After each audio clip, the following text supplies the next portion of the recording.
करना। 7वां है नाम के बल पर पाप करना। 8वां है हरे कृष्ण महामंत्र के जप को वेदों में वर्णित शुभ सकाम कर्म कांड के समान समझना। 9वां है अश्रद्धालु व्यक्ति को कृष्ण नाम की महिमा का उपदेश करना।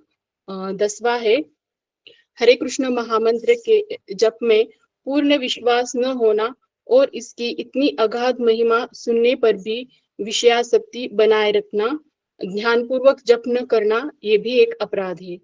स्वयं को वैष्णव समझने वाले सभी भक्तों को इन नामापराधों से बचना चाहिए, जिससे जीवन की अभिष्ट सिद्धि शीघ्र प्राप्त हो। हरे कृष्णा। बहुत बढ़िया माता जी, बहुत बढ़िया, बहुत सुंदर। हरि बोल माता जी, बहुत बहुत सुंदर माता जी, हरि बोल हरि बोल। कृष्ण मोहन प्रभु जी, कृष्ण मोहन माता जी। प्रभु जी, जी माता हरे जी। कृष्णा, दंडवत प्रणाम सभी। इस बार टेस्ट के नंबर नहीं मिले ना, टेस्ट के सर्टिफिकेट और नंबर वगैरह कुछ कृष्णा नहीं सभी मिले? भक्तों को मिल जाएंगे पंचायत माता में। जी, मिल जाएंगे। गुरुजी कहाँ परेशान रहते हैं, गुरुजी तीनों सेशन हाँ करके। नहीं, वैसे मैं आपसे पूछ रही हम थी, लोग मैंने गुरुजी से नहीं पूछा, हम लोग आपसे केवल पूछा। सुन के परेशान रहते हैं। गुरुजी तो इस गर्मी में बहुत ही हाँ परेशानी हो गई हाँ, नहीं गुरुजी। नहीं, ठीक है, जब गर्मी गुरुजी बहुत है देंगे वहाँ। तब अच्छी बात है। सही बोले प्रभु जी। जैसी गुरुजी की इच्छा होगी जब ही होगा।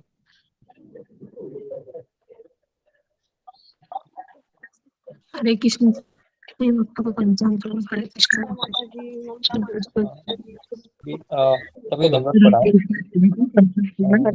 हम लोग अभी एक सेवा के लिए आप लोगों से रिक्वेस्ट है कि जो अभी रिकॉर्डिंग सेवा चल रही है ना, तो सुनीता माता जी रिकॉर्डिंग सेवा करती थी, और लेकिन हम लोगों ने प्रे भी किया था उनके जॉब के लिए, और आज से उनको जॉब भी मिल गया है।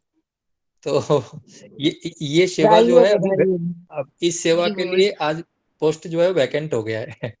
वो परमानेंट 3 सेशन में करती थी जब थी, वो पिछले 6 महीने से उनको उनको मतलब नौकरी नहीं लगी थी। तो हम लोग प्रार्थना तो किए, भगवान ने दे दिया, तो एक सेवा पोस्ट खाली हो गया है।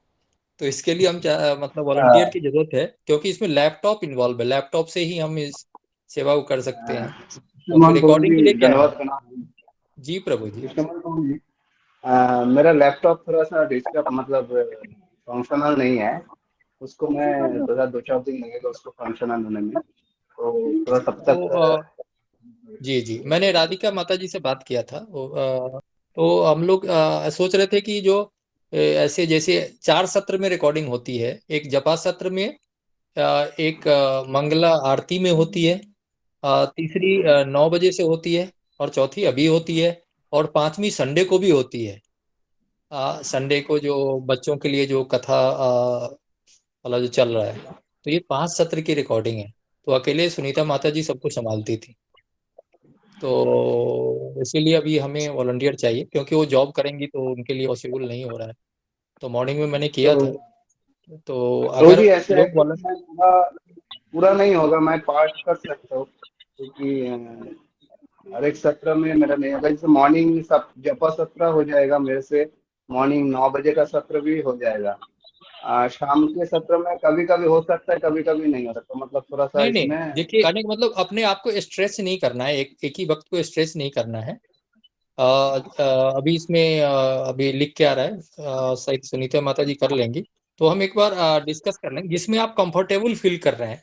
तो हम मेन और स्टैंड बाई रखेंगे, ताकि अगर मेन अगर किसी कारण से नहीं आ पा रहा है तो स्टैंड बाई को बता देंगे। ऐसा ना हो कि मतलब सेवा बाधित ना होनी चाहिए हमारे कारण। गुरुजी ना मेहनत कर रहे हैं, तो हम लोग को अपनी तरफ से तो करना चाहिए, क्योंकि रिकॉर्डिंग हमारे लिए ही अवेलेबल है। गुरुजी को तो उसकी जरूरत नहीं है, ये हमारे लिए सुविधा के लिए है कि हम उसको दोबारा पढ़ पाते हैं, सुन पाते हैं, तो हमारे लिए है। तो अगर जो वॉलंटियर हैं, तो एक बार वो अपना किस सेवा के लिए कर सकते हैं तो बेटर होगा, तो एक बार कीजिएगा, तो हम हरे लोग कृष्ण, कोऑर्डिनेट कर लेंगे आप। हरे कृष्ण, धन्यवाद, प्रणाम गुरु जी। हरे कृष्ण। हरे हरे कृष्ण। कृष्ण। हरे कृष्ण प्रभु जी, दंडवत प्रणाम। कृष्ण प्रभु जी, दंडवत प्रणाम। हरे कृष्ण। दंडवत प्रणाम। कृष्ण प्रभु जी, हरे हरे कृष्ण प्रभु जी। कृष्ण गुरु जी हरे कृष्ण गुरु जी पंचायत प्रणाम। हरे कृष्ण वैष्णव को पंचांग प्रणाम। गुरु जी, दंडवत प्रणाम। हरे कृष्ण गुरु जी। हरे कृष्णा सभी भक्तों को पंचांग। हरे कृष्णा हरे कृष्णा। हरे कृष्णा गुरु जी, पंचांग प्रणाम। सभी भक्तों को पंचांग प्रणाम। हरे हरे कृष्णा। कृष्णा हरे कृष्णा प्रभु जी। हरे कृष्णा। हरे कृष्णा सबको हरे हरे कृष्णा। कृष्णा गुरु जी। कृष्णा गुरु जी पंचांग प्रणाम। हरे कृष्णा सभी भक्तों को जय शंकर गुरु जी दंड प्रणाम। हरे कृष्णा सबको हरे कृष्णा। ओम अज्ञानतिमिरन्धस्य ज्ञानाञ्जनशलाकया चक्षुरुन्मीलितं येन तस्मै श्रीगुरवे नमः। जय श्री कृष्ण चैतन्य प्रभु नित्यानंद श्री अद्वैत गदाधर श्रीवासादि गौर भक्तवृंद। मुखं करोति वाचालं पंगुं लंघयते गिरिं यत्कृपा तमहं वन्दे श्री गुरु दीनतारिणम्। जय श्री कृष्ण चैतन्य प्रभु नित्यानंद श्री अद्वैत गदाधर श्रीवासादि गौर भक्तवृंद।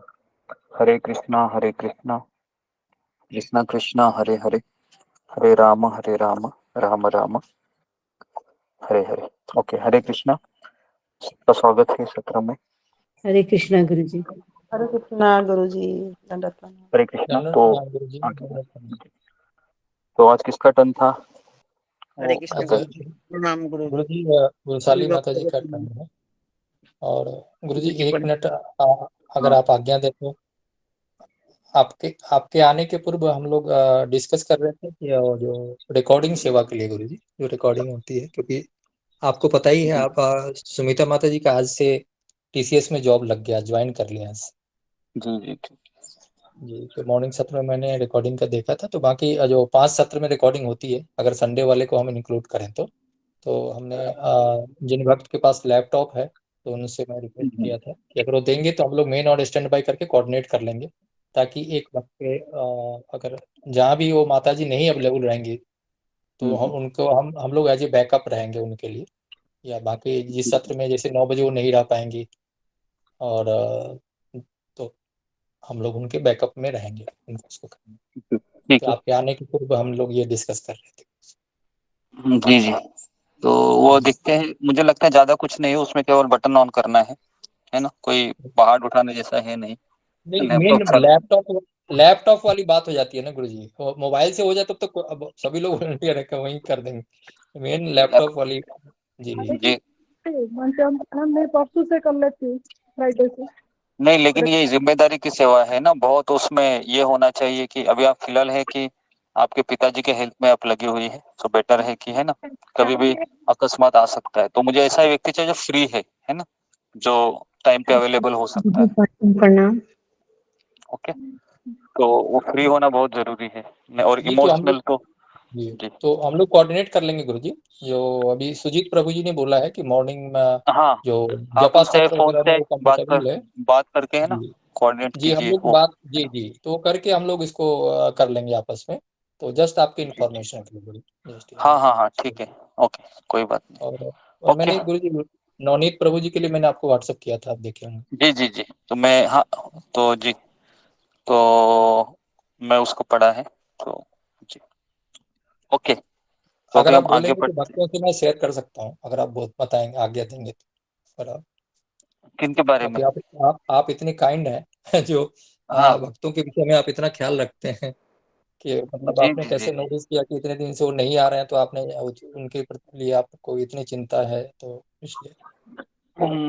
चिंता तो सबसे बनी रहती है, लेकिन हमारा मन है वह हमको जगा देता है। ठीक है, ओके, तो अभी हम आगे बढ़ते हैं। ठीक है, तो ओके, तो आज किसका टर्न था, तो कृपया करके बताइए। 5 मिनट। कृष्ण गुरु जी के चरणों में पंचांग प्रणाम। सभी भक्तों के चरणों में मेरा पंचांग प्रणाम। मुझे उतना तो आता नहीं है बताना, मगर मैं अपने छोटे छोटे शब्दों में बताने का प्रयास करती हूँ। ओम अज्ञानतिमिरन्धस्य ज्ञानाञ्जनशलाकया चक्षुरुन्मीलितं येन तस्मै श्रीगुरुवे नमः। गुरुजी, आपने 37 तक श्लोकों का रिवीजन करवाया था कल। और जो आपने पूछा था कि सकाम कर्मयोग क्या है, तो हमारे कृष्ण मोहन प्रभु जी ने उत्तर दिया था कि सकाम कर्म ये फल की इच्छा, सकाम कर्म ये फल की इच्छा से कर्म करते हैं, उसे सकाम कर्म कहते हैं। और उसमें जब योग को जोड़ दिया जाता है तो वो कृष्ण से जुड़ जाता है। कोई व्यक्ति है जो 16 माला भी करता है, कृष्ण की सेवा करता है, भक्ति करता है, मगर सब अपेक्षा से करता है, तो ऐसा व्यक्ति स्वर्गलोक चला जाता है।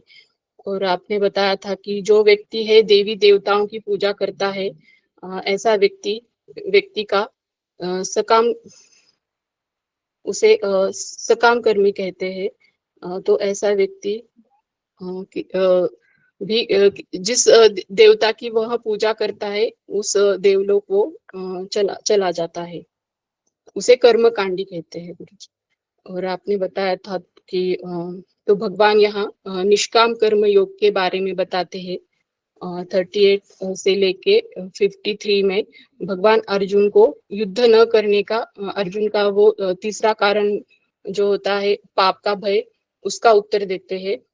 भगवान कहते हैं कि अर्जुन, तुम युद्ध भी करोगे तो तुम्हें पाप नहीं लगेगा।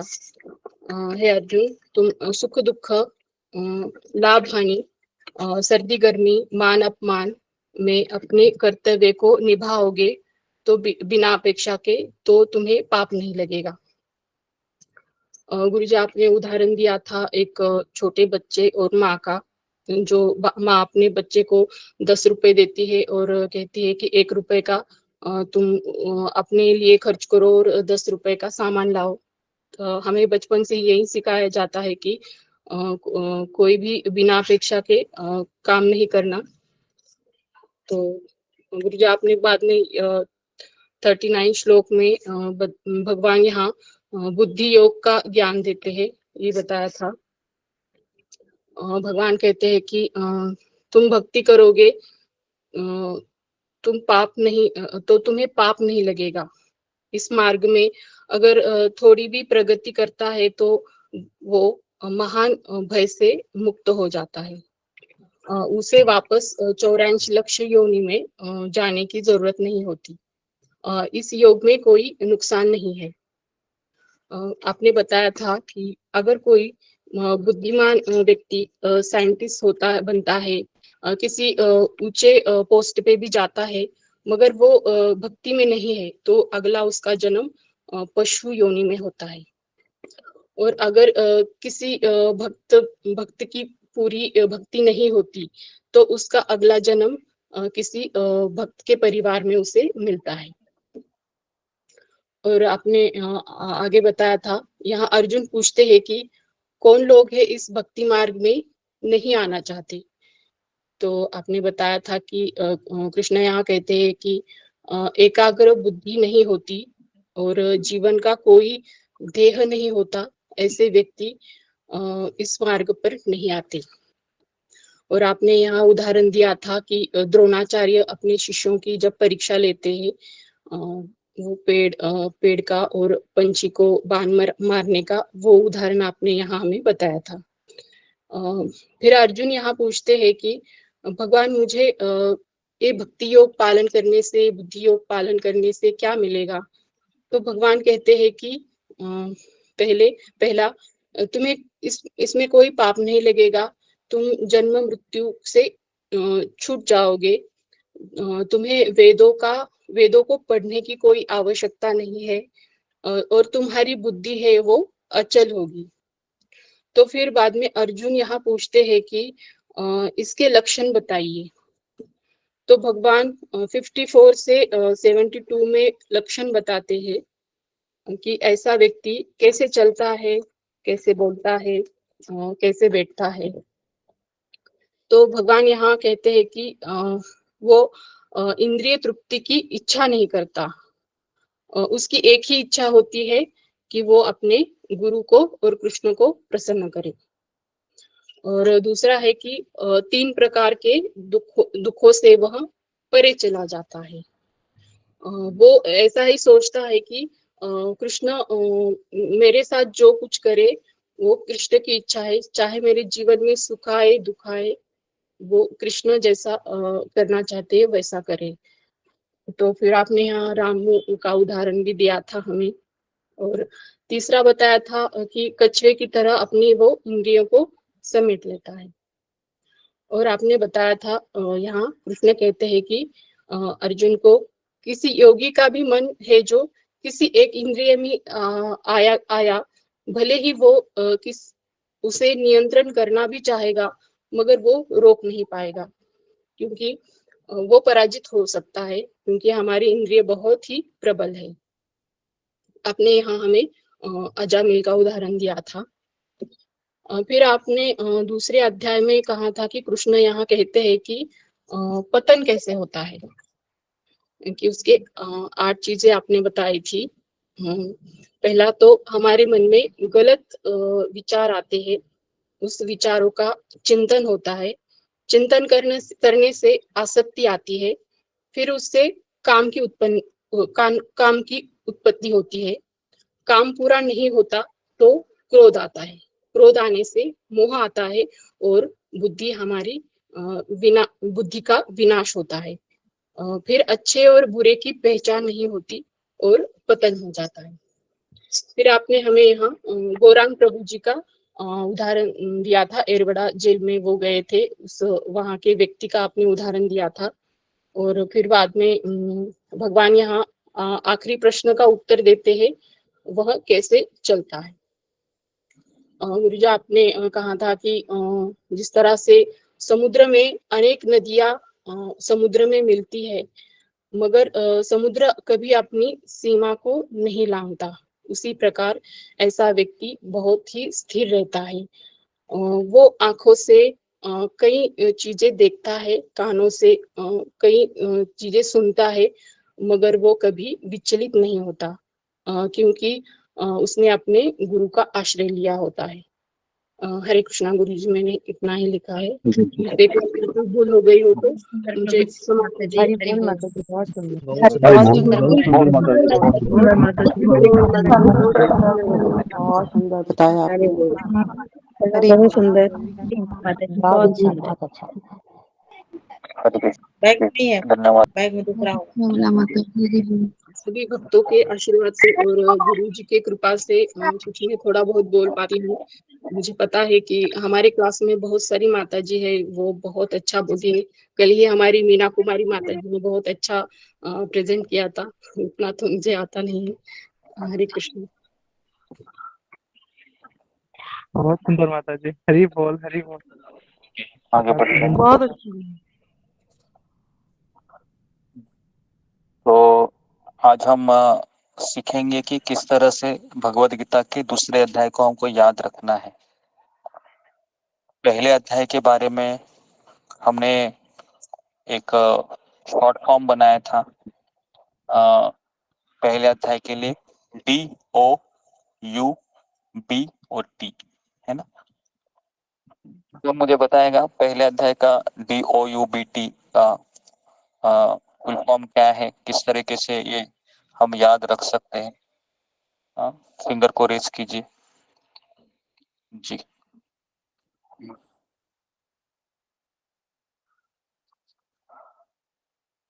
Okay, Schumacher. हरे कृष्ण गुरुजी, पंचांग प्रणाम। डी था दुर्योधन और धृतराष्ट्र के लिए, फिर ओ था अब से क्या था, मैं एकदम भूल गई गुरुजी, एक मिनट। श्लोका भी बताना है आपको इसमें। हाँ हाँ, श्लोका नंबर कहाँ से कहाँ तक जी। गुरुजी वो तो नहीं पता मेरे को। ठीक है कोई बात नहीं। नेक्स्ट अनीता यादव। हरे कृष्ण गुरुजी, पंचांग प्रणाम। सभी भक्तों को मेरा पंचांग प्रणाम। गुरुजी, इसमें डी था धृतराष्ट्र और दुर्योधन, जिसमें श्लोक नंबर 1 से 12 तक। ओ था ओमनियस रिजल्ट, अशुभ लक्षण, श्लोक नंबर 13 से 20। यू अनसर्टेनिटी एंड निश्चितता, श्लोक नंबर 21 से 27। बी बिविल्डर्ड, भ्रमित रहना, श्लोक नंबर 28 से 30। और टी टर्निंग पॉइंट, नया मोड़, श्लोक नंबर 31 से 42। हरे कृष्ण गुरु जी। ओके, तो इस तरीके से हम पहला अध्याय याद रख सकते हैं कि 1 से 10 श्लोक है, या सॉरी 12 श्लोक है। डी मतलब डाउट, मतलब शंका, है ना। गीता का पहले अध्याय की शुरुआत शंका से होती है ना। तो हमने देखा था कि शंका ये 4 लोगों के जीवन में आती है ना। पहला हमने देखा था धृतराष्ट्र एंड दुर्योधन, है ना, 12 श्लोक। फिर 13 से लेके 20 तक या 25 तक ऑमनिशियंस रिजल्ट, है ना, कि परिणाम क्या है युद्ध के होने वाले हैं, संजय बताता है। उसके बाद हम देखे थे DOU, यू मतलब 21 से लेके 25 तक हम देखे थे अनसर्टेनिटी, अनिश्चितता, है ना। तो अनिश्चितता के बारे में हम समझ रहे थे, जिसमें अर्जुन जब कहता है ना कृष्ण को कि मेरा रथ दोनों सैन्यों के बीच ले चलो, वो जो सेक्शन है वो है अनिश्चितता, अनसर्टेनिटी। DOU और B मतलब जब वो देखता है सैनिकों को तो क्या हो जाता है, बेविल्डेड हो जाता है, भ्रमित हो जाता है ना? तो वो रहता है 26 से लेके 28 तक, है ना, 28 से 30 28 से 30 28 से 30, हाँ 28 से 30 तक, ओके। और उसके बाद DOU B और T, और इसके बाद उसके जीवन में एक नया मोड़ आता है, टर्निंग पॉइंट, है ना। वो कौन से श्लोक से है, 31 से लेके 42 तक है, ओके। तो इस तरीके से वो हमने पहला अध्याय गीता का याद रखा। अभी हम दूसरा अध्याय भी कुछ ऐसे ही याद रखने की कोशिश करेंगे जी। Next next next okay, Gita अध्याय 2 का सार, ओके। तो हम देखते हैं कि पहले अध्याय के अंत में अर्जुन के मन में काफी संदेह था, भ्रमित हुआ था वो, है ना। और अभी हम देखेंगे कि इसमें 4 चीजें हम देखेंगे। पहला है कि अपने गुरु का आश्रय लेता है वह। दूसरा है अपनी पहचान वो पाता है, मैं कौन हूँ। नेक्स्ट, तीसरा, उसको अपने 2 कर्तव्य पता चलते हैं कि मेरे कर्तव्य क्या है। और चौथा, आत्माराम के लक्षण, कौन ऐसा व्यक्ति है जो इस संसार में, है ना, 2 कर्तव्य को निभाते हुए जीता है। ओके, तो ये 4 चीजें आज हम देखेंगे। तो पहला है कि जी, तो यहाँ पर ये गीता का टर्निंग पॉइंट वाला श्लोक है 2.7, कार्पण्य दोषो उपहत स्वभाव पुच्छामि त्वाम धर्म सम्मूढ़ चेता यच्छ्रेय स्नानिश्चितं ब्रूहि तन्मे शिष्यस्तेहं शाधि मात्रं प्रपन्न। इसमें नेक्स्ट, इसका ट्रांसलेशन हम देखते हैं कि अर्जुन कहता है कि मानसिक दुर्बलता के कारण मैं भ्रमित हो गया हूं और मेरे मन का संतुलन नष्ट हो गया है। 2 चीजें हैं, एक तो मानसिक दुर्बलता और दूसरा है मन का संतुलन नष्ट होना। ये 2 चीजें जब जीवन में होती है ना, तब हमें गुरु का आश्रय लेना चाहिए, ओके। तो इसके लिए अर्जुन कृष्ण को कहता है, मैं आपका शिष्य हूँ, आपकी शरण में आया हूँ, कृपया मुझे उपदेश दे, ओके। नेक्स्ट, तो पहला है जी मतलब गुरु, ओके। तो पहला सेक्शन है जी। जी का अर्थ है गुरु, गुरु की आवश्यकता। तो गीता के पहले 10 श्लोक है ना, श्लोक क्रमांक 1 से लेके 10 तक वो है गुरु, जी मतलब गुरु, ओके। तो आज अभी हम देखेंगे इस सेक्शन में कि गुरु की आवश्यकता क्यों होती है और गुरु किसे बनाना चाहिए, ओके। तो पहला है कि गुरु है वह प्रामाणिक परंपरा का होना चाहिए, और दूसरा है आध्यात्मिक ज्ञान का आत्मसात उसमें उसको होना चाहिए, ओके। तो ये गुरु के लक्षण होते हैं कि वह प्रामाणिक परंपरा में होना चाहिए, और दूसरा है कि उसको आध्यात्मिक ज्ञान का भी अपने जीवन में भी वह अपनाते हुए वह चलता है, ठीक है। तो चैतन्य चरितामृत में एक श्लोक आता है जिसमें वो कहते हैं कि कोई चाहे व्यक्ति ब्राह्मण हो या निम्न जाति में जन्मा हुआ शूद्र हो या फिर वो सन्यासी हो, अगर वह कृष्ण के विज्ञान में निपुण है तो उसको प्रामाणिक। ओके, जब तक मैं नेक्स्ट ना बोलूँ ना तब तक इसको ये मत कीजिए, बैठ जाइए। तो इस तरीके से गुरु किसे कहते हैं, तो हम देखते हैं कि जो गुरु होता है वह एक अच्छा शिष्य भी होता है। अगर हम शील प्रभुपाद का जीवन देखेंगे तो शील प्रभुपाद ये गुरु बनने से पहले अपने गुरु के अच्छे शिष्य बने। अपने गुरु के पैर के नीचे, है ना, वह बैठकर अपने गीता से अपने गुरु के प्रवचन वो ध्यान पूर्वक सुनते थे और अपने गुरु की सेवा करने के लिए उन्होंने अपना पूरा जीवन दिया, है ना। तो इसके लिए गुरु बनने से पहले वो अच्छा शिष्य होना चाहिए। Okay, next next.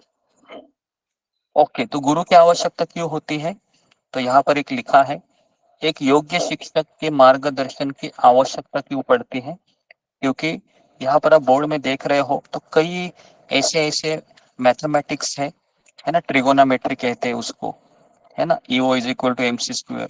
तो ऐसे बड़े बड़े जो कॉम्प्लिकेटेड जो गणित होते हैं, है ना, मैथमेटिक्स के जब उदाहरण होते हैं, तो इसको एक विद्यार्थी सॉल्व नहीं कर सकता। इसके लिए एक निपुण शिक्षक की आवश्यकता होती है। ठीक उसी तरीके से इस संसार में रहते हुए पग पग पर उलझने मिलती है, अतः प्रामाणिक गुरु के पास जाना आवश्यक है, जो जीवन के उद्देश्य को पूरा करने के लिए मार्गदर्शन दे सके। समग्र वैदिक ग्रंथ हमें यही उपदेश देते हैं कि जीवन की अनचाही उलझनों से मुक्त होने के लिए हमें प्रामाणिक गुरु के आश्रय में जाना चाहिए। सवाल फिर यहाँ पर यह आता है कि ये उलझने अपने आप लगती है या कोई लगाने के लिए आता है। तो देखिए, ये संसार भगवान ने इस तरीके से बनाया है कि इसमें कोई संसार में आग लगाने नहीं जाता है, यहाँ पर अपने आप ही आग लग जाती है। तो इसलिए यहाँ पर हम देखते हैं कि अर्जुन का मन भ्रमित हुआ था, इसका मूल कारण था उसका मानसिक संतुलन बिगड़ गया था। और मानसिक संतुलन तभी बिगड़ता है जब हमारे सामने कोई मार्गदर्शन उपलब्ध नहीं होता है। तो इसके लिए मनुष्य जीवन की समस्याएं है, 4 है समस्या। कौन सी वो 4 समस्या है, कौन बताएगा? जन्म मृत्यु जरा मनुष्य जीवन, हाँ, जन्म मृत्यु मृत्यु बुढ़ापा बुढ़ापा बीमारी और बीमारी, ये 4 मनुष्य जीवन की समस्याएं है। ये समस्याओं को दूर करने के लिए हमें गुरु की आवश्यकता पड़ती है, क्योंकि संसार की सारी समस्याओं को जन्म कौन देती है, यही 4 समस्याएं देती है। कई लोग कहते हैं कि मेरे जीवन की समस्या कि मेरे पास धन नहीं है पर्याप्त, लेकिन वो मूलभूत समस्या नहीं है। मूलभूत समस्या ये है कि मुझे जन्म क्यों लेना पड़ता है, मैं क्यों मृत्यु पे, है ना, क्यों मुझे मृत्यु से जाना पड़ता है, क्यों मैं बूढ़ा होता हूँ, क्यों मुझे बीमारी आती है, ये मूलभूत समस्या है। लेकिन ये समस्याओं को दूर करने के लिए गुरु की आवश्यकता होती है। जिस तरीके से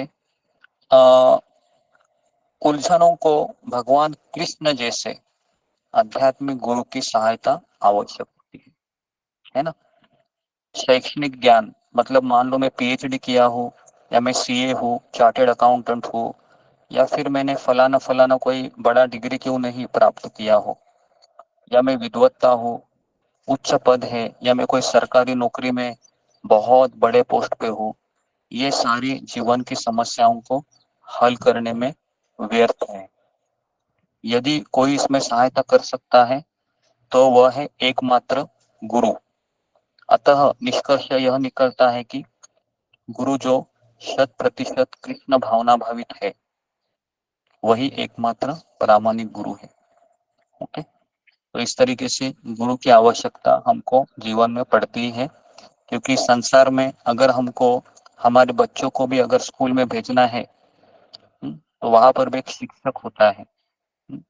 मुझे याद है कि जब मैं 10वीं में था तो मेरे माता पिता ने मुझे एक प्राइवेट है ना टीचर आता था पढ़ाने के लिए, स्कूल का ही गवर्नमेंट टीचर, वो पढ़ाता था ज्योमेट्री है ना, अलजेब्रा, ताकि है ना अच्छे नंबर से पास हो मैं। तो इसका अर्थ यही है कि बिना शिक्षक के ज्ञान मिलता नहीं है, तो इसलिए हमें जीवन की समस्याओं को दूर करने के लिए किसी प्रामाणिक गुरु की खोज करनी चाहिए। तो ये हो गया जी। Okay, next. तो हर फील्ड में शिक्षक की आवश्यकता होती है, चाहे वह अकाउंटेंट का विषय हो, चाहे मेडिकल की फील्ड हो, चाहे वह बैंकिंग फील्ड हो। हर एक सेक्टर में आप देखिए पढ़ाने वाला एक व्यक्ति होता है ना। यहाँ पर भी आप देखो कि बहुत सारे बेंचेस लगे रहते हैं और एक व्यक्ति प्रेजेंटेशन देता है ना। तो ये इस संसार का नियम ही है, कुछ सीखना है तो हमको सुनना होता है ना, इस तरीके से। तो योग्य शिक्षक के मार्गदर्शन की आवश्यकता। नेक्स्ट। ओके, तो आध्यात्मिकता का पालन करने के लिए जो भी आवश्यक तत्व है ना, वो है गुरु। वे उसके भीतर है और उसे गुरु की आवश्यकता नहीं है, ऐसा कोई व्यक्ति नहीं है जो ये कहेगा कि मुझे गुरु की आवश्यकता नहीं है। Okay, next.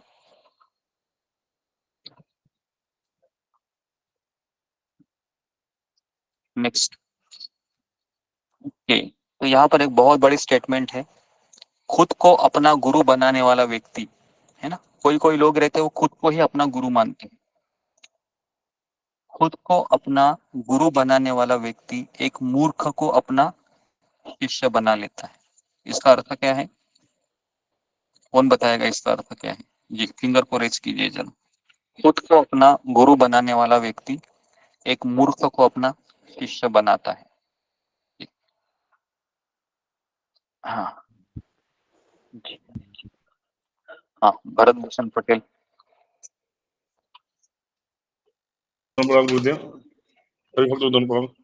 गुरुदेव, आजकल जैसे तथा कथित जो है गुरु बन करके घूमते हैं और केवल नाम का गुरु रहते हैं, लेकिन वो उनके आध्यात्मिक ज्ञान को नहीं रहता है, और इसी तरह से वो अपना जो शिष्य बना लेते हैं, जैसे अपने रहते हैं उस तरह का शिष्य बना लेते हैं गुरु, और किसी प्रमाणिक गुरु की शरण में वो नहीं रहते हैं। ठीक है, प्रयास अच्छा किया। ओके, नेक्स्ट, पूजा डिमरी। हरे कृष्णा गुरुजी, पंचांग प्रणाम। सभी भक्तों को पंचांग प्रणाम। गुरुजी, इस वाक्य का अर्थ ये है कि अगर हम अपने आप को ही गुरु मानते हैं तो हम खुद को ही अपना शिष्य मान रहे हैं, तो हम ही बेवकूफ हुए। अगर हम खुद ही को गुरु मान रहे हैं और हम शिष्य हैं तो हम बेवकूफ बन जाते हैं फिर। जी, हाँ, तो ये इसका सही अर्थ ये है कि हम अपने आप को ही गुरु बनता है। मतलब मैं ही खुद सोचता हूँ कि मैं ही अच्छा गुरु हूँ, और मैं ही सोचूंगा कि मैं ही गुरु हूँ और मैं ही शिष्य हूँ, है ना। तो इस तरीके से व्यक्ति अपने आप को मूर्ख बना लेता है, क्योंकि वैसा कहा गया है, क्योंकि हर एक व्यक्ति अपने को अच्छा सर्टिफिकेट ही देगा, बराबर है ना।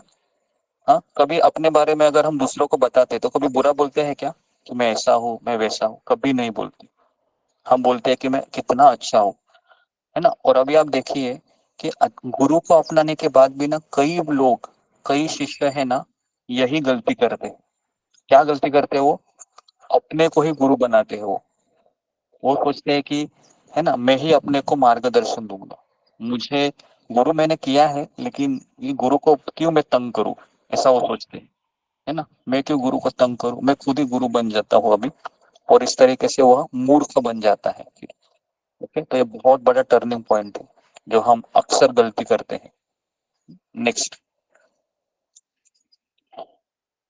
ओके, पहचान। नेक्स्ट। तो अभी नेक्स्ट पेज आता है आई।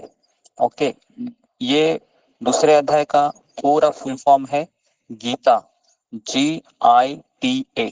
ओके, तो जी मतलब क्या है? गुरु की आवश्यकता। अभी हम आई पे आ रहे हैं। आई मतलब क्या है? आइडेंटिटी। जब हम गुरु को स्वीकार करते हैं तो गुरु हमको आइडेंटिटी देता है। आइडेंटिटी का अर्थ क्या है? मैं कौन हूँ, पहचान हाँ, प्रणाम। अपनी पहचान, मैं कौन हूँ, क्या मैं माँ हूँ, क्या मैं पिता हूँ, क्या मैं बहन हूँ, क्या मैं पुत्री हूँ, क्या मैं पुत्र हूँ, या मैं एक टीचर हूँ जो मुझे ऑफिस में जाना पड़ता है, या क्या मैं एक सोशल हाउसवाइफ हूँ, या फिर मैं समाज सेवक हूँ। तो ऐसी कई आइडेंटिटी को लेके चलता है व्यक्ति, पता नहीं रहता है कि कौन है वो मैं, है ना। अंतिम समय तक वो सोचता रहता है मैं कौन हूँ, मैं कौन हूँ, मैं कौन हूँ, है ना। तो भगवत गीता के श्लोक क्रमांक 11 से लेके श्लोक क्रमांक 30 तक, है ना, कृष्ण अर्जुन को कहते हैं कि तुम कौन है। ओके, नेक्स्ट जी। तो यहाँ पर हम देख रहे हैं कृष्ण अर्जुन को बता रहा है ना, अर्जुन तुम भ्रमित क्यों हुआ है, मैं बता रहा हूँ, तुम्हारी पहचान तुम भूल गया है। नेक्स्ट। ओके, तो जिस तरीके से एक उदाहरण दिया जाता है कि जब गाड़ी रास्ते पे चलती है तो गाड़ी के अंदर का ड्राइवर दिखाई नहीं देता है। तो अगर हम किसी छोटे बच्चे को कहेंगे ना कि ये गाड़ी अपने आप चलती है क्या, तो क्या बोलेगा, हाँ पिताजी, ये अपने आप ही चलती है गाड़ी।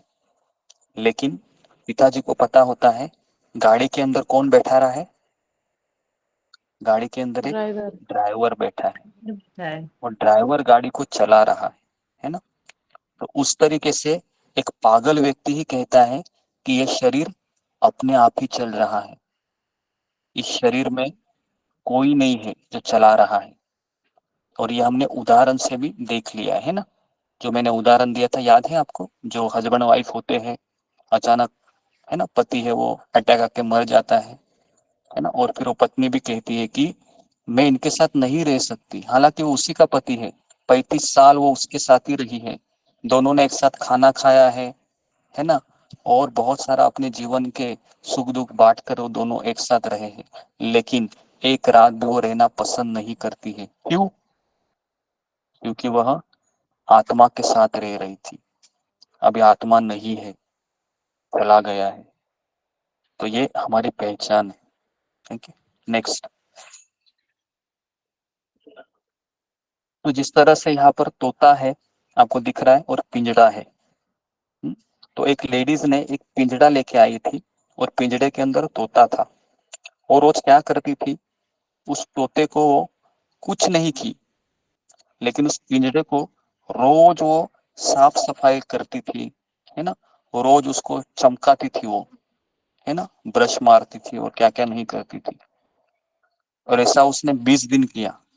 20 दिन के बाद क्या हुआ, वह पिंजरा बहुत चमक रहा था, बहुत चमक रहा था, लेकिन पिंजरे के अंदर का तोता मर जाता है ना। और हमारी पहचान ही भी यही होती है, हम जिंदगी भर इस शरीर को चमकाते रहते हैं, है ना, जब शादी आती है तो इतना चमकाते हैं पूछो मत, है ना, आदमी पहचान में ही नहीं आता है कौन है ये, इतना चमकाते हैं वो, है ना।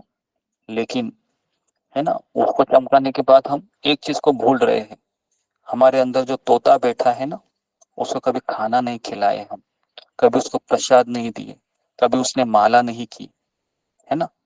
तो इसके लिए कृष्ण अर्जुन को ये जो सेक्शन है 11 से 30, इसमें ये बताते हैं कि तुम्हारी पहचान क्या है, तुम कौन हो अर्जुन, ये पहले समझो।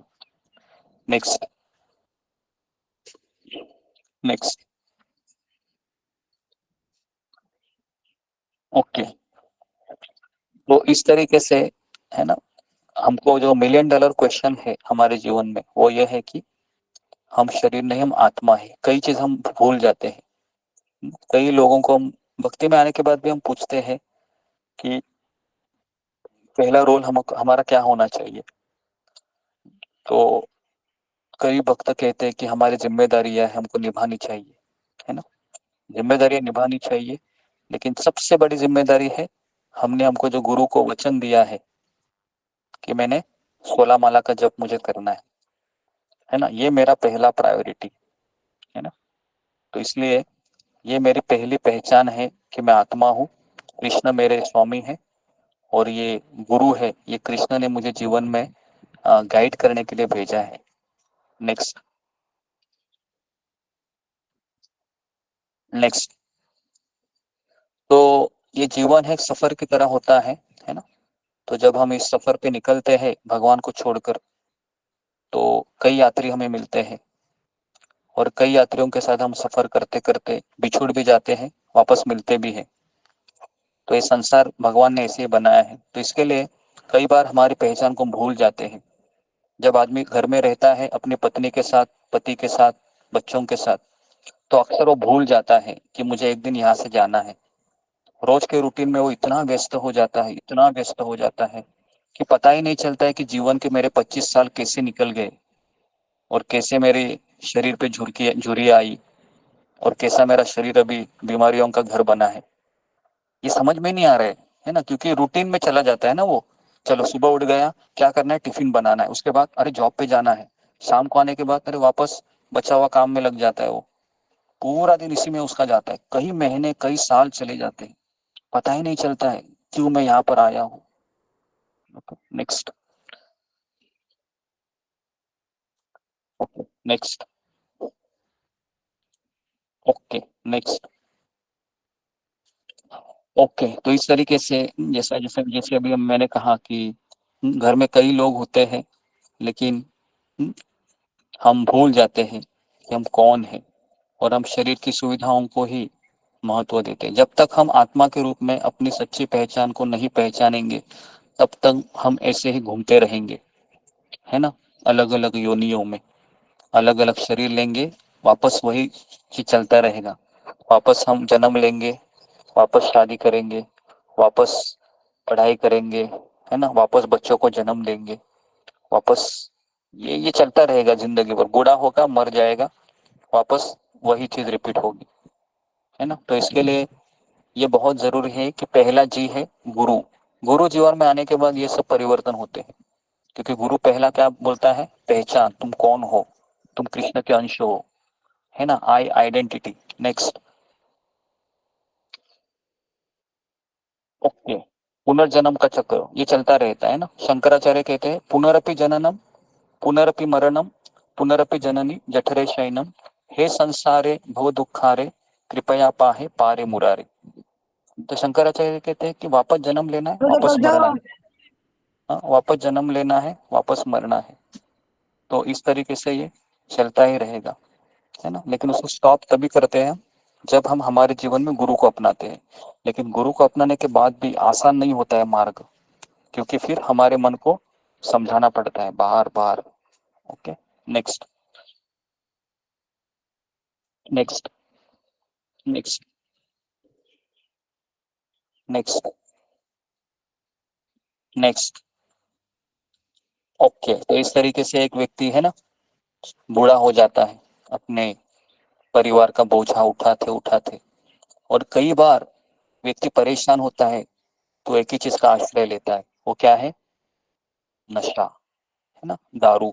देखा है अपने लोगों ने, कई लोगों को देखा है आपने, है ना, परेशान होते हैं तो वो क्या करते हैं, यही करते हैं ना शाम को।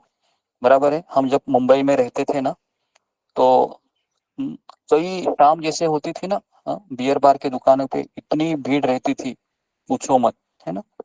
और लोग ऐसे क्या अभी मैं बताऊं, है ना, अभी मैं उसका डिस्क्रिप्शन नहीं करना चाहता हूँ, आप समझ जाइए।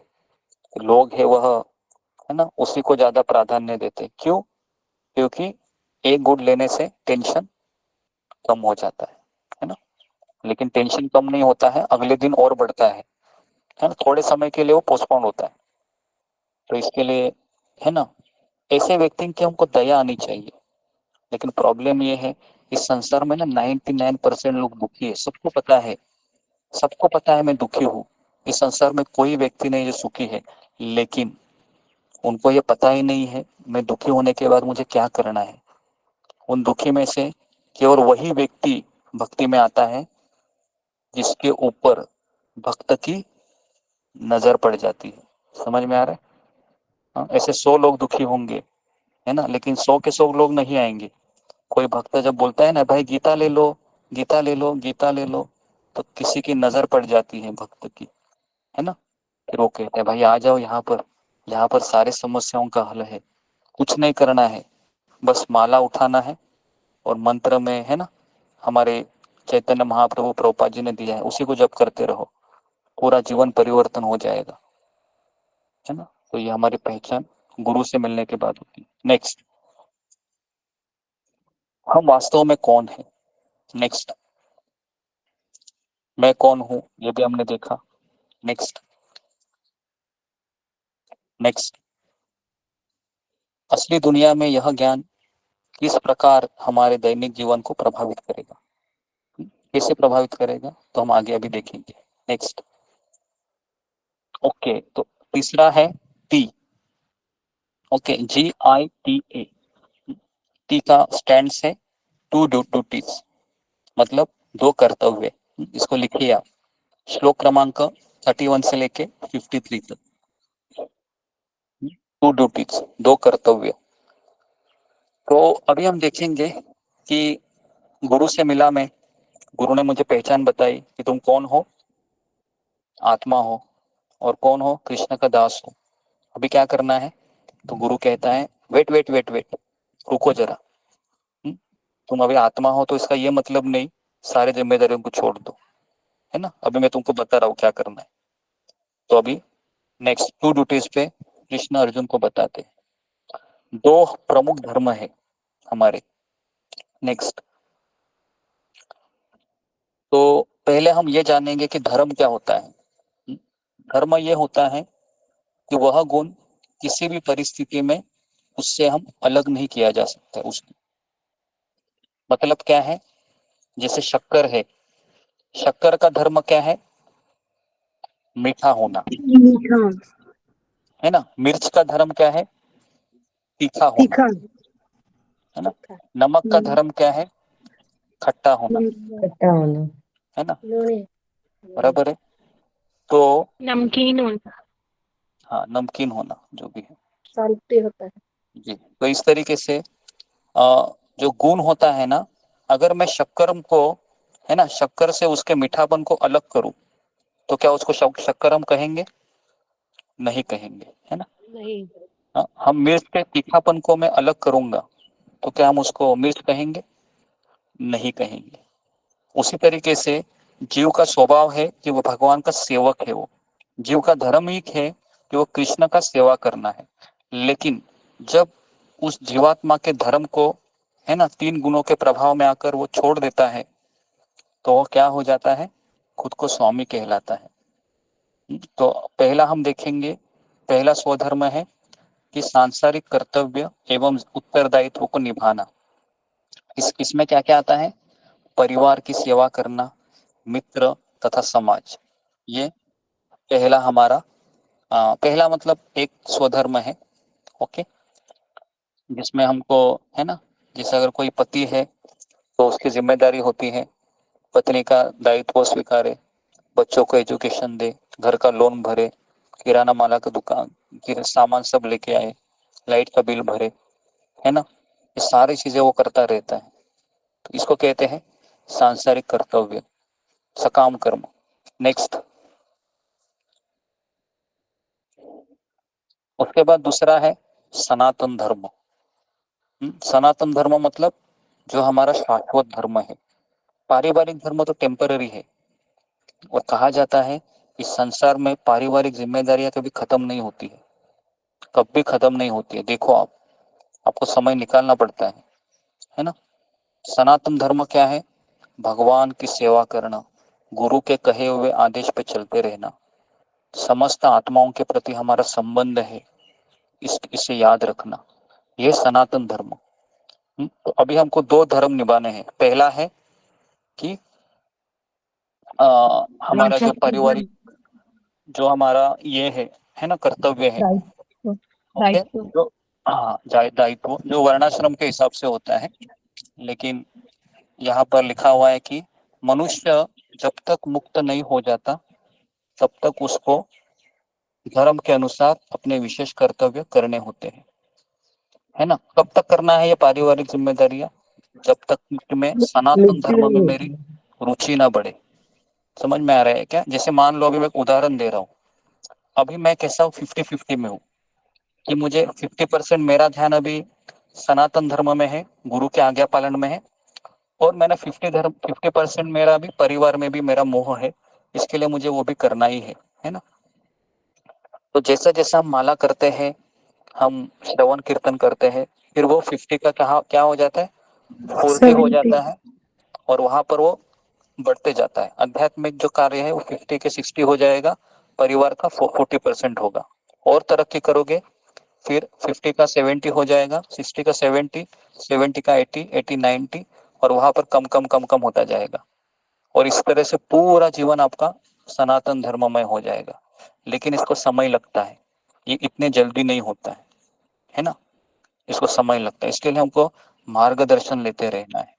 तो फिलहाल अभी हमको 2 दायित्व निभाना है, लेकिन कभी ना कभी हमको परिवार की जिम्मेदारियों से है ना निकलना है। क्योंकि पहले के राजा हैं, अगर आपको पता होगा, जैसे ही उनका बाल पक जाता है, वो क्या करते हैं, अपने बच्चों को क्या करते हैं, गद्दी देते हैं ना, गद्दी दे देते हैं तुम राजा अभी हो को, गए। दायित्व दे देते हैं। हाँ, और वानप्रस्थ चले जाते हैं। फिर वो क्या करते हैं, सनातन धर्म को पूरा 100% बना देते है ना।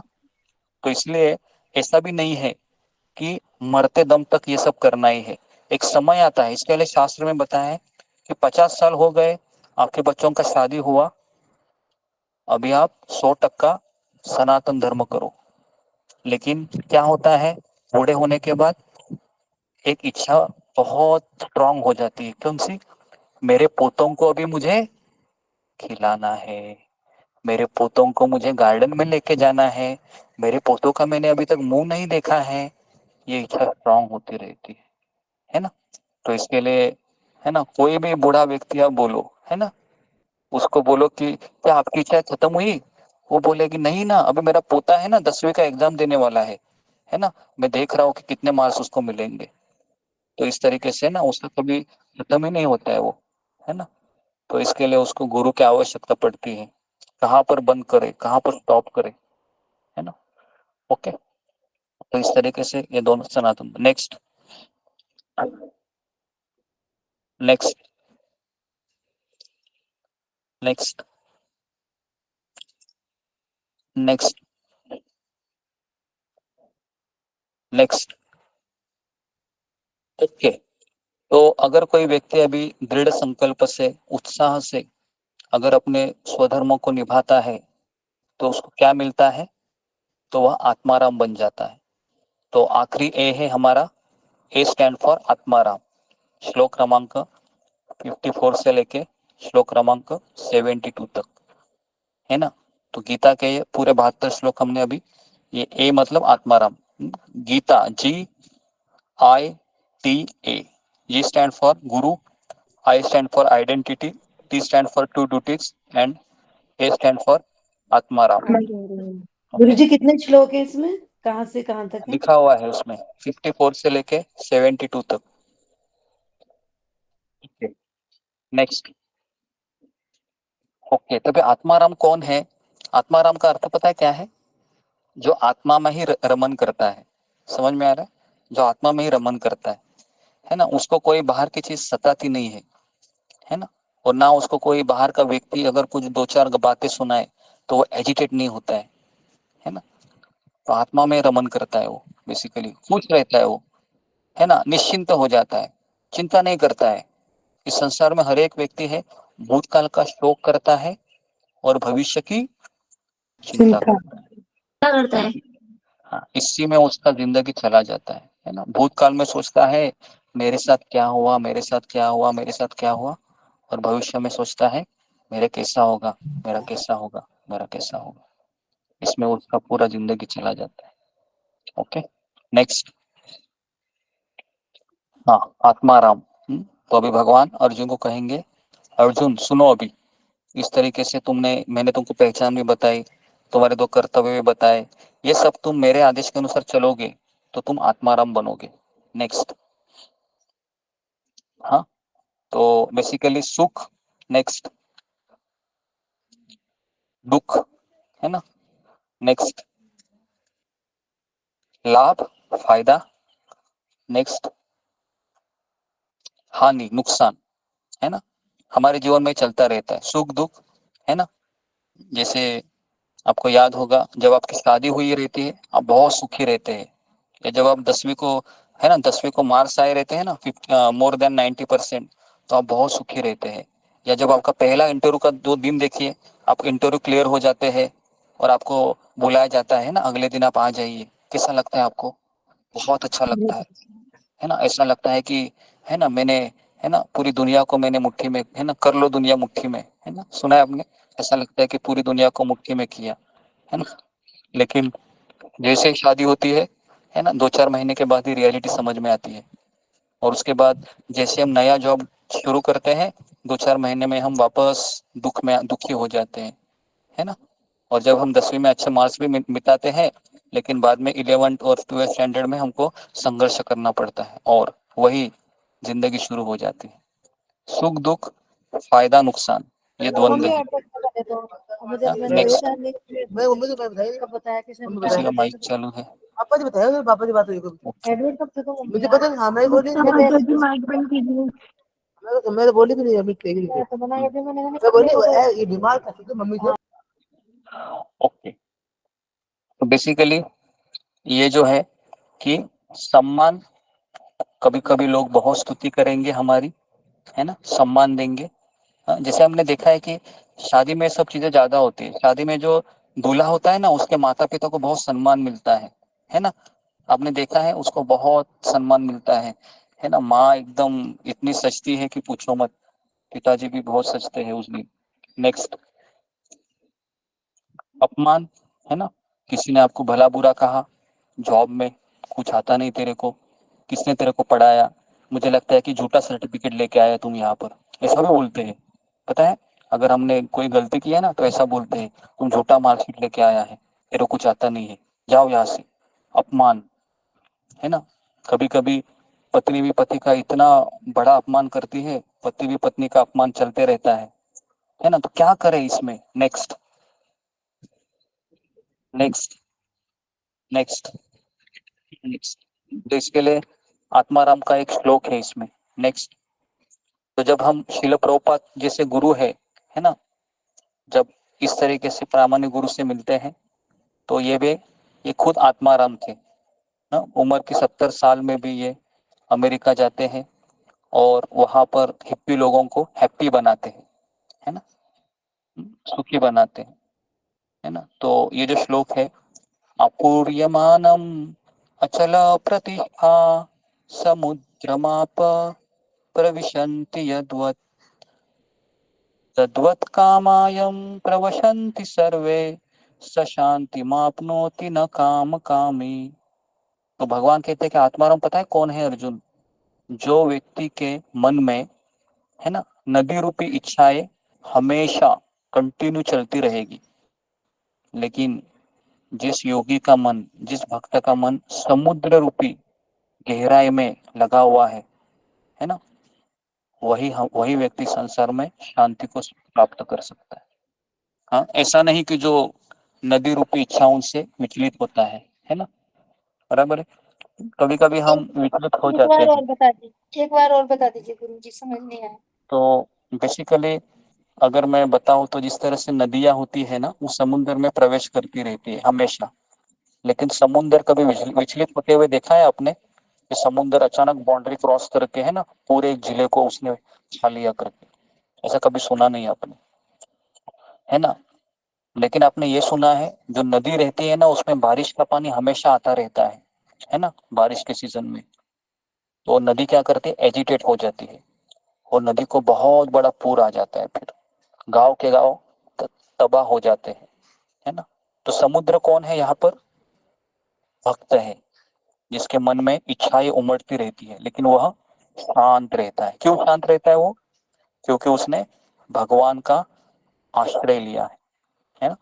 और जो व्यक्ति नदी नदी के जैसा है, मतलब इस ऐसा व्यक्ति जो संसारी है, उसके मन में जैसी इच्छा आती है, वो क्या करता है, उसको पूरा करने के लिए जाता है। और पूरा करने से क्या होता है, वो शांत हो जाता है क्या? शांत नहीं होता। देखो आप इस संसार के लोग इतना अशांत है ना, है ना। मैं जब मुंबई में रहता था ना, तो वहाँ पर विराट स्टेशन है, वहाँ पर हम, है ना, कभी कभी ट्रेन का राह देखते हुए ऐसे बैठते थे प्लेटफॉर्म में। हर एक व्यक्ति को मैं देखता था, हर एक व्यक्ति बहुत परेशान दिखता था। ये अतृप्त इच्छाएं हैं, अतृप्त वासनाएं हैं, है ना। जब वहां पर कोई भक्त भी बैठते हैं, वीरा स्टेशन में काफी भक्त भी है, माला करते रहे बैठते रहते, वो भी ट्रेन पकड़ते रहते, लेकिन जब तक ट्रेन नहीं आती है तब तक वो माला करते रहेंगे, हरे कृष्ण कृष्ण कृष्ण हरे हरे, हरे राम राम राम हरे हरे, हरे कृष्ण कृष्ण कृष्ण हरे हरे, हरे राम। तो उनका चलता रहता है ना। तो इसलिए आत्माराम व्यक्ति कौन है? जो सुख दुख में, मान अपमान में, हानि नुकसान में अपने को शांत रखेगा, है ना। और अशांत वाला व्यक्ति क्या करेगा? जैसे गांधारी है और कुंती महारानी है। गांधारी ने क्या किया? नदी रूपी इच्छाएं उसके मन में आई। क्या वो इच्छा थी? तुम्हारे 100 पुत्रों का विनाश हो गया। क्या किया उसने फिर? बहुत एजिटेट, कृष्ण को उसने शाप दे दिया, है ना, शाप दे दिया। और कुंती महारानी की तो अपनी बहू का, है ना, इज्जत उतारी गई, वस्त्रहरण, अपने पुत्र को जहर दिया गया, लाक्षागृह में जिंदा जलाने का प्रयास किया, जुए में छल कपट से शकुनी द्वारा हराया गया, है ना।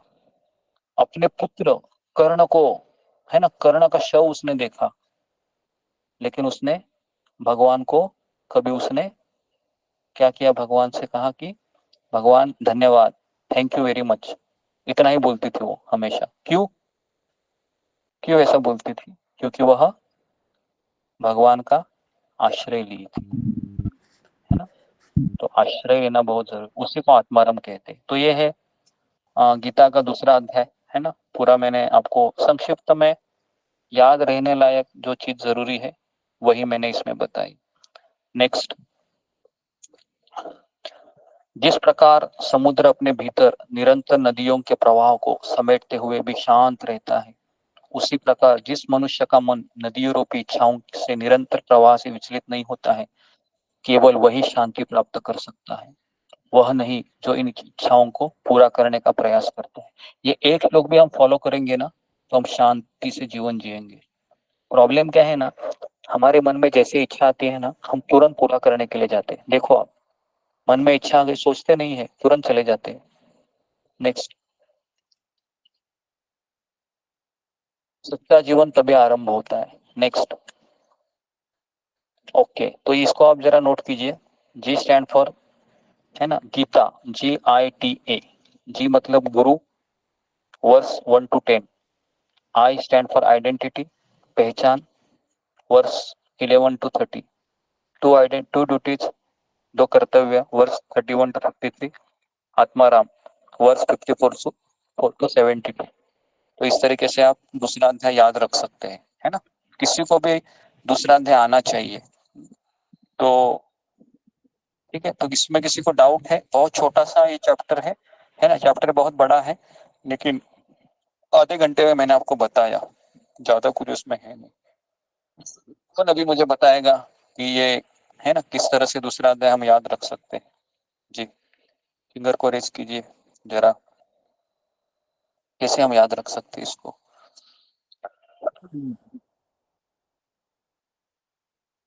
जी,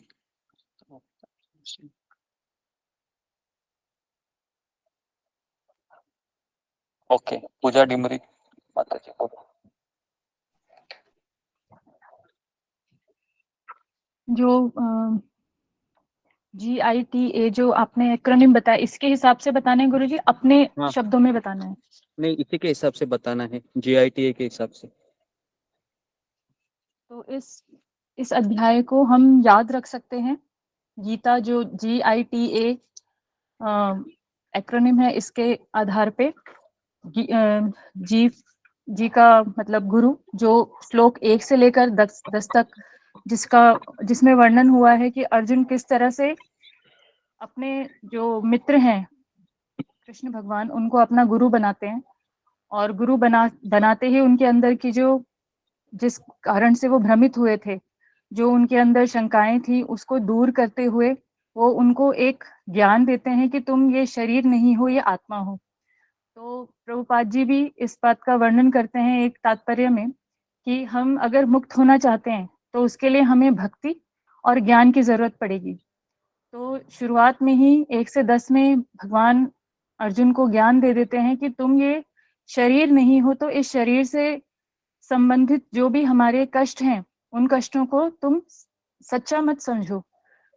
तो जैसे ही तुम इस सच्चाई को समझ लोगे, तो तुमको समझ में आ जाएगा कि जिसे तुम सोच रहे हो कि मैं मार रहा हूँ, वो तो कभी जिंदा था ही नहीं, और जो जिंदा है वो कभी मर ही नहीं सकता। तो इस सत्य को तुम समझ जाओगे तो तुम अपनी शंकाओं से ऊपर उठ सकते हो। फिर श्लोक 11 से 30 तक आई का मतलब है आइडेंटिटी। तो इसमें फिर जब गुरु बन जाते हैं तो फिर यही अपनी आत्मा की जो पहचान है, उस पहचान के बारे में भगवान बताते हैं कि हमारी पहचान, असली पहचान यही है कि हम आत्मा हैं। और जब हमारी ये पहचान हमें पता चल जाती है तो टी फॉर 2 ड्यूटीज, हमारे 2 धर्म क्या हैं।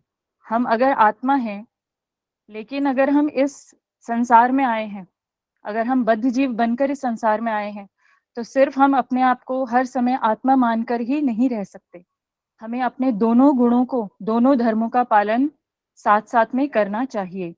और वो दोनों धर्म हैं, एक धर्म जो हमारा बद्ध जीव, हमारा जो शरीर है, उससे संबंधित जो धर्म है, हमारे नित्य कर्म जो हैं, हमारे संबंधियों से हमारे जो संबंध हैं, उन पर आधारित जो हमारे धर्म है, उनका पालन करना। और दूसरा जो हम आत्मा के रूप में जो हम अपने कर्तव्यों का पालन करते हैं, आत्मा का धर्म जो शाश्वत धर्म है, भगवान की सेवा करना, इस धर्म का पालन हमें साथ साथ करना है। ये 2 बातें 2 ड्यूटीज में वो समझाते हैं। और उसके बाद आखिर में ए का मतलब है आत्माराम।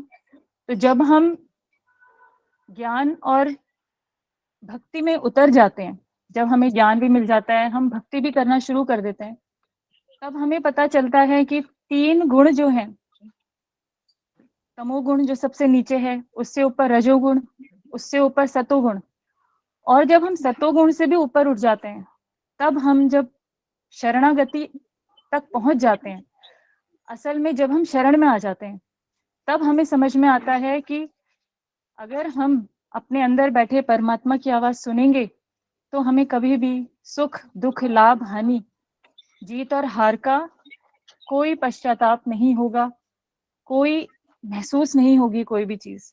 तो तब हम असल में उसी जो हमारी उस टाइम पर जो हम बन जाते हैं, उसे आत्माराम कहते हैं।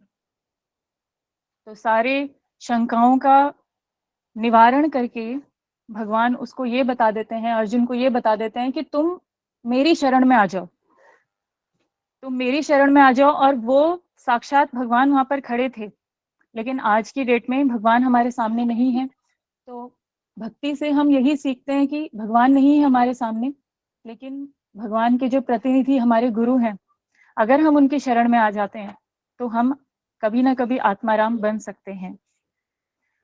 तो इसी तरीके से हम इस अध्याय को समझ सकते हैं। कोई गलती कर दी हो तो क्षमा कर दीजिएगा। हरि बोल, हरि बोल, हरी बोल माता जी, हरि बहुत बोल, हरि बोल, हरि बोल, हरि बोल, बहुत सुंदर, बहुत हरि बोल, हरे कृष्णा माता जी, बहुत सुंदर। हरि हरी बोल, बोल हरि बोल माता जी, हरि हरि बोल माता जी, हरि बोल। हरी बोल, हरी बोल, हरी बोल, बहुत सुंदर। ओके जी, हरे कृष्ण। ओके, हरे कृष्णा तो माता जी, जी, तो अभी हमने हरे कृष्णा। जी, तो अभी हमने दूसरा अध्याय है, इसको हमने इस तरीके से हम पढ़े। कल हम आपको यही दूसरा अध्याय हम इस चार्ट के माध्यम से सिखाएंगे कि किस तरीके से टेबल है ना, चार्ट के माध्यम से हम इसको याद कर सकते। यही चीजें हैं, लेकिन थोड़ा सा लिखा हुआ है ना। तो और एक बार हम इसका रिवीजन करेंगे। मैं चाहता हूँ कि ये दूसरा अध्याय सबको पता चले, सबको समझ में आए, है ना। तो जितना हम इसका रिवीजन करेंगे, अलग अलग तरीके से देखेंगे, तो हम इसको पहचान पाए। और कल हम आपके सर्टिफिकेट का हम कल डिस्ट्रीब्यूशन भी करेंगे, सुबह दोपहर में गीता क्लास में 15-20 मिनट ही। और उसके बाद हम ये वापस दूसरा अध्याय हम लेंगे, है ना। और अगले दिन फिर वापस दूसरा अध्याय क्वेश्चन आंसर के सेशन में हम देंगे, किस तरीके से क्वेश्चन आंसर के हिसाब से दूसरा अध्याय समझना है। तो हर पूरा एक हफ्ता हम एक एक अध्याय को देंगे ताकि ये पूरा अध्याय हमको क्लियर हो जाए, है ना। इस तरीके से हम 18 अध्याय, है ना, सीखेंगे, ताकि कोई भी अध्याय अगर आपको कहे कि बताइए इस अध्याय में क्या बताया था कृष्ण ने, तो आपको ऐसा कुछ तो बोलना आना चाहिए, ठीक है। तो इस तरीके से, है ना, ये पहली बार हम इस तरीके से कर रहे हैं ताकि हम इसको समझे, अच्छे से समझे, है ना। जब तक दूसरा अध्याय क्लियर नहीं होता है ना, हम आगे नहीं बढ़ना चाहिए, अच्छे से समझ में आना चाहिए, है ना। तो सोमवार, मंगलवार, बुधवार 3 दिन हो गए, आज हम दूसरा अध्याय पे चल रहे हैं। कल भी हम दूसरा अध्याय लेंगे, परसों क्वेश्चन आंसर के रूप में लेंगे, है ना। तो इस तरीके से हम हर एक अध्याय को हम एक एक हफ्ता हम देते रहेंगे, ठीक है। तो इससे हमारा गुरुजी आप बोले तो याद दिलाने के लिए याद दिलाना चाहता हूँ कि अभी आपने 5 दिन का बता दिया, मंडे टू फ्राइडे। तो सैटरडे को गुरुजी इसी अध्याय के जो इम्पोर्टेंट था, जो आपने बोले तो मुख्य श्लोक याद कराने के लिए आपने बोला था कि लघु भक्तों की जो इच्छा थी। तो ये भी हो सकता है कि अगर 5 दिन आप ये बता दिए पूरा, तो छठे दिन जो भी इसके 1-2 श्लोक है वो याद करा दें, ताकि हाँ आप ठीक जो है, बताए ऐसा भी हो सकता है। 2-3 श्लोक ही हम याद कर सकते, तो हम जी, जी। हाँ हर शनिवार के दिन फिर हम उस अध्याय के इम्पोर्टेंट श्लोका हम आपको दे देंगे, और उसमें से 2-3 श्लोका ही हम ट्राई करेंगे, और बाकी के श्लोका आप, है ना, घर में भी रिपीट ट्राई कर सकते हैं, ताकि कुछ श्लोका भी हमको याद आए, है ना। तो ये भी अच्छा है। कितने लोग चाहते हैं कि श्लोका का क्लास होना चाहिए वापस? सभी लोग चाहते हैं। तो फिर हम 2-3 बार हमने किया था इसको, अगर आपको याद होगा तो, है ना। पहले हमने 2 महीने पहले किया था। हाँ, तो सभी लोग तभी बोल रहे थे, तो हम वापस इसको शुरू करेंगे, है ना। तो आने वाले सैटरडे के दिन हम फिर हम दूसरे अध्याय के इम्पोर्टेंट श्लोका हम लेते हैं आपको, ठीक है। और कल, परसों और फ्राइडे, है ना, आज बुधवार है, गुरुवार और शुक्रवार, जी 2 दिन हमारा दूसरा अध्याय हम और 2 तरीके से मैं पढ़ाऊंगा आपको, ठीक है। ओके, तो मैं यहाँ पर रुकता हूँ, 4 बज के गए हैं। हरे कृष्णा हरे कृष्णा हरे कृष्णा गुरुजी, हरे कृष्णा हरे कृष्णा हरे राम हरे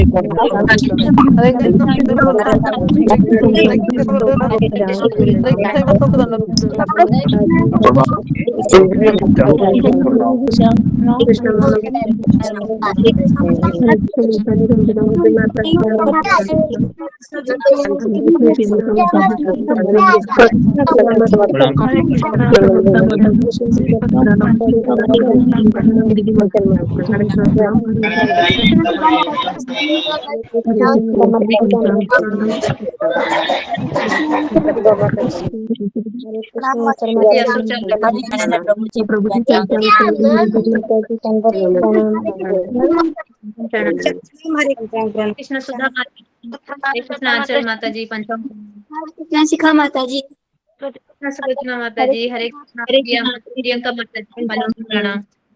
हरे कृष्णा प्रतिभा माता जी।